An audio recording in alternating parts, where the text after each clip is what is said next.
Bismillahirrahmanirrahim.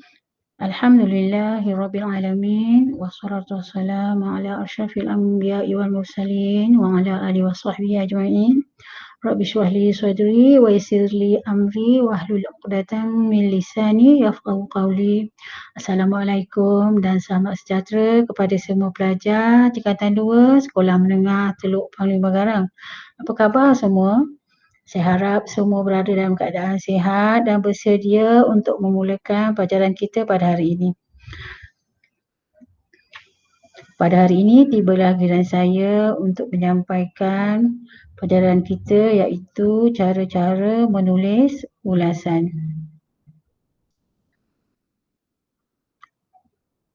Objektif pembelajaran kita pada hari ini ialah SK 3.3 iaitu menulis untuk melengkapkan maklumat dalam pelbagai bahan. SP kita ialah 3.3.31 iaitu menulis untuk melengkapkan perenggan dalam pelbagai bahan dengan betul dan tepat.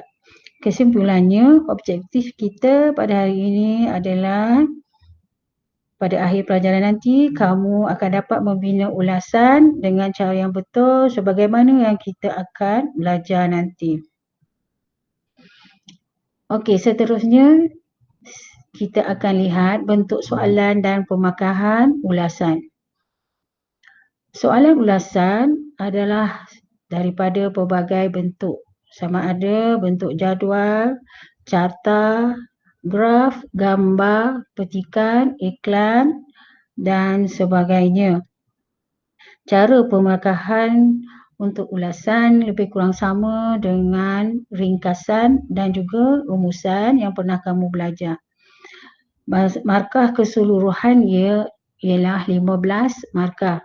Pembahagian markah dia 10 markah adalah isi, 5 markah adalah daripada bahasa.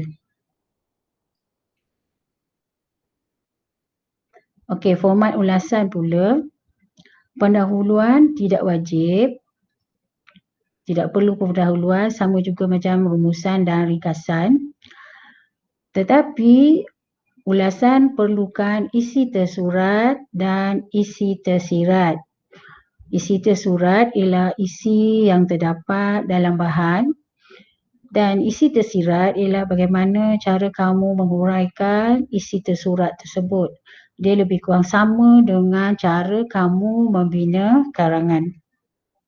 Seterusnya, isi tersirat mestilah relevan dengan isi tersurat. Penutup tidak wajib, tetapi jika ditulis maka disemak sebagai isi tersirat. Jawapan boleh ditulis dalam perenggan atau dalam satu perenggan seperti ringkasan dan rumusan juga. Seterusnya, jumlah perkataan 80 hingga 100 patah perkataan. Okey, kita hari ini cuba lihat tajuk kita untuk latihan hari ini. Sebelum kita membuat apa-apa, sebelum kita menjawab apa-apa soalan, kita mestilah membaca arahan dahulu. Arahan dia, lihat carta yang diberi dengan teliti. Berdasarkan maklumat yang terdapat dalam carta tersebut, tulis ulasan yang panjangnya antara 80 hingga 100 patah perkataan. Tajuk carta kita ialah punca-punca kemalangan jalan raya. Saya pilih tajuk ini sebab saya rasa ia lebih mudah untuk kamu faham. Antara isi-isi yang diberi ialah pertama, kecuaian pemandu, keadaan jalan raya, kelemahan penguatkuasa dan juga kenderaan yang tidak diselenggara dengan baik. Keempat-empat isi yang diberi ini kita panggil isi yang tersurat. Huraian kepada isi-isi inilah yang kita panggil isi tersirat. Ia lebih kurang sama seperti kamu membina karangan juga. Isi tersurat kita yang pertama ialah kecuaian pemandu. Apabila kita hendak menguraikan isi itu dinamakan isi tersirat. Yang warna merah itu ialah isi tersurat. Yang warna biru ialah isi tersirat. Apabila kita bina ayat, antara punca utama kemalangan adalah disebabkan kecuaian pemandu isi tersurat. Hal ini demikian kerana terdapat pemandu yang memandu kenderaan sambil menggunakan gadget dan telefon bimbit. Ini ialah isi tersirat. Kita teruskan untuk isi yang seterusnya. Isi tersurat yang kedua ialah kenderaan yang tidak diselenggara dengan baik. Mari kita tengok bagaimana kita tulis isi tersiratnya.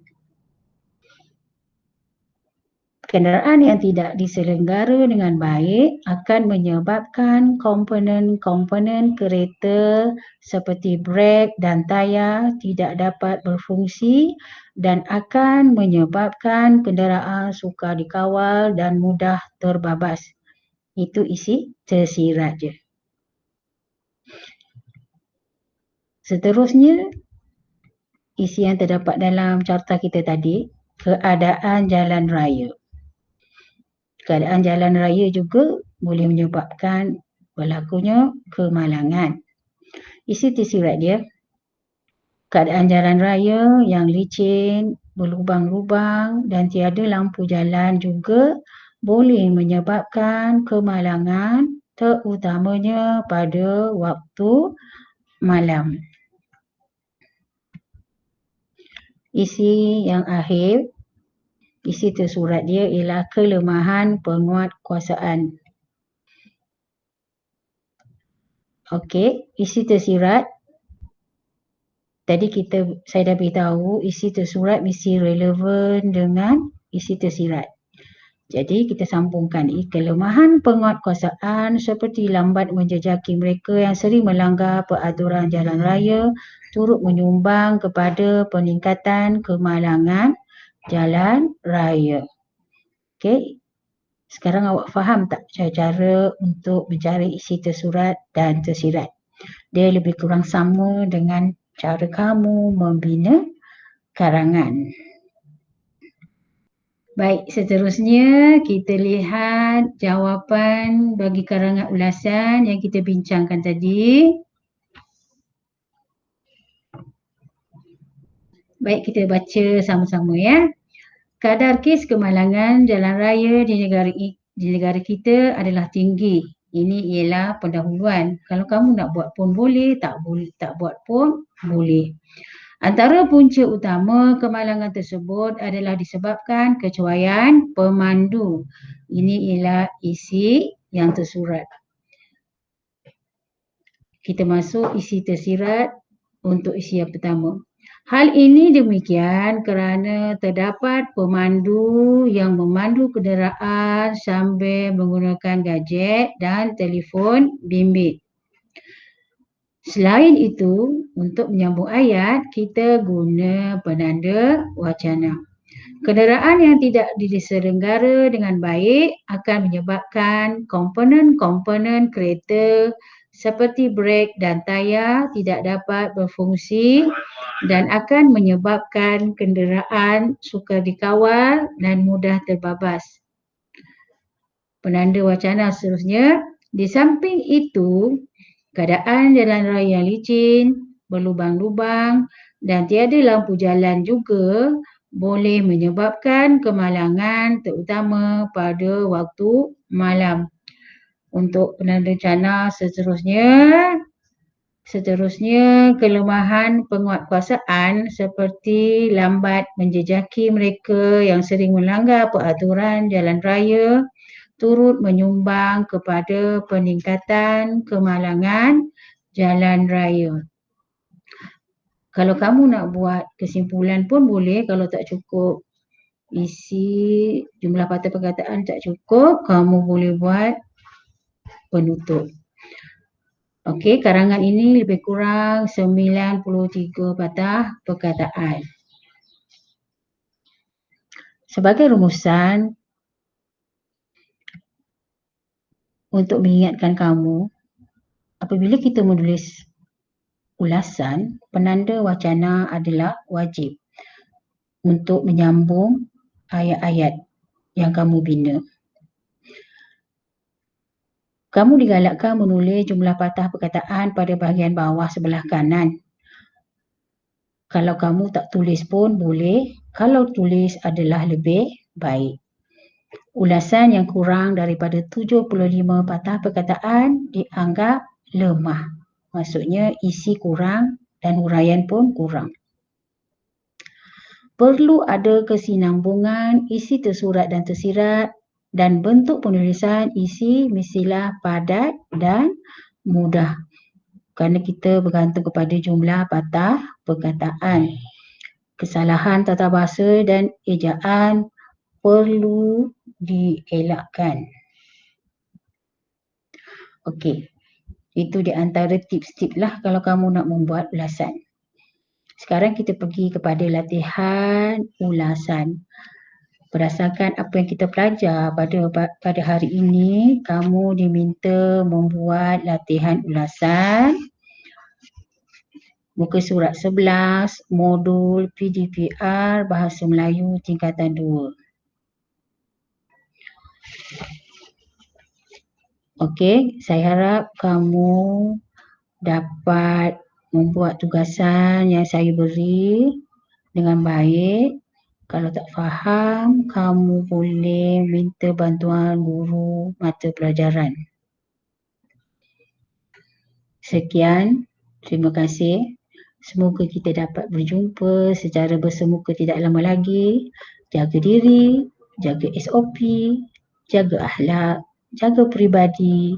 Jumpa lagi. Assalamualaikum warahmatullahi wabarakatuh.